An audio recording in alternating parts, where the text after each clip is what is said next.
বিসমিল্লাহির রহমানির রহিম। প্রিয় সুধী, কখনো ভাবিনি এরকম একটি দুঃখজনক ঘটনার প্রতিবেদন নিয়ে আপনাদের মাঝে হাজির হব। নিজেকে আঁকলে রাখতে পারলাম না।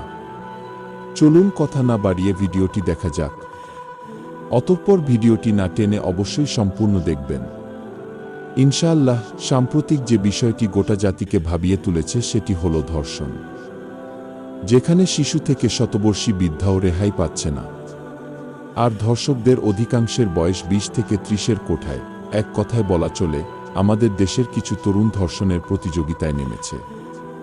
প্রতিনিয়ত ধর্ষণের খবরগুলো ক্রমাগতই লোমহর্ষক হচ্ছে। দ্রুত এ অশুভ প্রতিযোগিতা থেকে পরিত্রাণের জন্য ব্যক্তি ও রাষ্ট্রের যেসব দায়িত্ব রয়েছে ইসলামের দৃষ্টিতে তা তুলে ধরা হলো আলোর দিশা চ্যানেলে।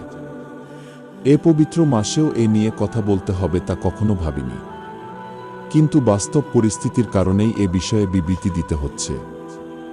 অবশ্যই আপনাদের মনে আছে সেই দিনের লোমহর্ষক ওই ঘটনার কথা। মাগুরা সদরে বড় বোনের বাড়িতে বেড়াতে এসে 8 বছরের শিশুটির নৃশংস ধর্ষণের শিকার হওয়ার মারাত্মক আহত অবস্থায় চিকিৎসাধীন আছে। সে এখন জীবনমৃত্যুর সন্ধিক্ষণে। বর্তমান শিশুটির পরিস্থিতির বিষয়ে ঢাকা মেডিকেল কলেজ হাসপাতালের পরিচালক বলেছেন, অবস্থা ভেরি ক্রিটিক্যাল। তার গলার আঘাত খুবই মারাত্মক। তার যৌনাঙ্গেও আঘাত রয়েছে।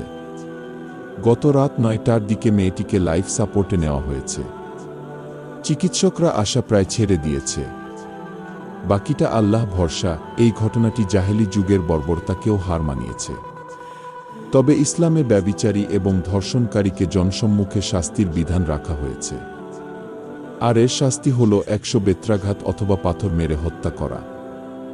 পবিত্র কোরআনে মহান আল্লাহ তাআলা বলেছেন, তাদের শাস্তি দিতে যেন তোমাদের মনে দয়ার উদ্রেক না হয় এবং মুসলমানদের একটি দল যেন তাদের শাস্তি প্রত্যক্ষ করে। কোরআন বা হাদিসে ধর্ষণকে ভিন্নভাবে সংজ্ঞায়িত করা হয়নি, বরং বিবাহ বহির্ভূত যে কোনো যৌন সম্পর্কই ইসলামে অপরাধ হিসেবে গণ্য। ফলে ব্যভিচারী ও ধর্ষক উভয়ের জন্যই কঠোর শাস্তি নিশ্চিত করেছে ইসলাম। ইসলামী আইনশাস্ত্র মোতাবেক ধর্ষকের শাস্তি ব্যভিচারকারীর শাস্তির অনুরূপ। তবে অনেক ইসলামী স্কলার ধর্ষণের ক্ষেত্রে অতিরিক্ত কিছু শাস্তির কথা উল্লেখ করেছেন। ধর্ষণের শাস্তির ব্যাপারে অনেক হাদিসে বর্ণিত হয়েছে। শাস্তি প্রয়োগের মাধ্যমে বিষয়টির স্পর্শকাতরতা নিশ্চিত করা হয়েছে। শিরক ও হত্যার পর ব্যভিচার বা ধর্ষণ সুস্পষ্ট হারাম ও বড় ধরনের অপরাধ। এজন্য ইসলামে ব্যভিচার ও ধর্ষণের কঠোর শাস্তির বিধান রাখা হয়েছে। তবে এখানে শাস্তি ব্যক্তিভেদে একটু ভিন্নতা।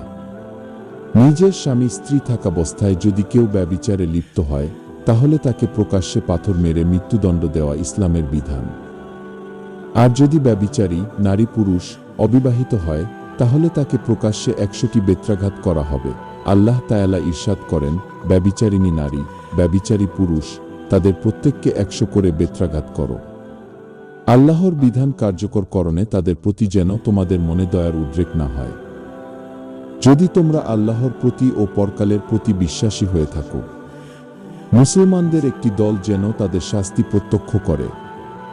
সূরা নূর আয়াত 2-1 হাদিসে বর্ণনা আছে, রাসূল সাল্লাল্লাহু আলাইহি ওয়াসাল্লাম বলেন, অবিবাহিত পুরুষ নারীর ক্ষেত্রে শাস্তি 100 বেত্রাঘাত এবং 1 বছরের জন্য দেশান্তর। আর বিবাহিত পুরুষ নারীর ক্ষেত্রে 100 বেত্রাঘাত ও পাথর মেরে মৃত্যুদণ্ড। হাদিস শরীফ সহিহ মুসলিম। আরও এক হাদিসে আছে, রাসূল সাল্লাল্লাহু আলাইহি ওয়াসাল্লামের যুগে এক নারীকে জোরপূর্বক ধর্ষণ করা হলে হযরত রাসূল সাল্লাল্লাহু আলাইহি ওয়াসাল্লাম ওই নারীকে কোনো রূপে শাস্তি দেননি, তবে ধর্ষককে হত্যার শাস্তি দেন। অর্থাৎ ব্যভিচারকারীর শাস্তি মৃত্যুদণ্ড না হলেও ধর্ষণের শাস্তি মৃত্যুদণ্ড দেওয়া হয়েছে। ইসলামে ধর্ষণের শাস্তির স্বরূপক। ধর্ষণের ক্ষেত্রে এক পক্ষে ব্যভিচার সংগঠিত হয়, আর অন্য পক্ষ হয় নির্যাতিত। তাই নির্যাতিতের কোনো শাস্তি নেই, কেবল অত্যাচারী ধর্ষকের শাস্তি হবে। ধর্ষণকারী একসঙ্গে দুটো অপরাধ সংঘটিত করে: 1. ব্যভিচার, 2. অন্যের শারীরিক এবং সামাজিক মর্যাদার ক্ষতি। এক্ষেত্রে প্রথমটির জন্য পূর্বোক্ত ব্যভিচারের শাস্তি বরাদ্দ। আর যেহেতু একই সঙ্গে দ্বিতীয় আরেকটি অপরাধ সংঘটিত হল, এজন্য হয়তো রাসূল সাল্লাল্লাহু আলাইহি ওয়াসাল্লাম ধর্ষণকারীকে হত্যার শাস্তি দিয়েছেন।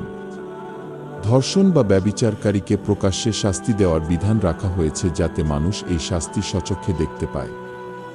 প্রকাশ্য শাস্তি দেখলে মানুষের মধ্যে ভয় ঢুকবে এবং এ ধরনের কাজ থেকে নিজেকে নিবৃত রাখতে সচেষ্ট থাকবে।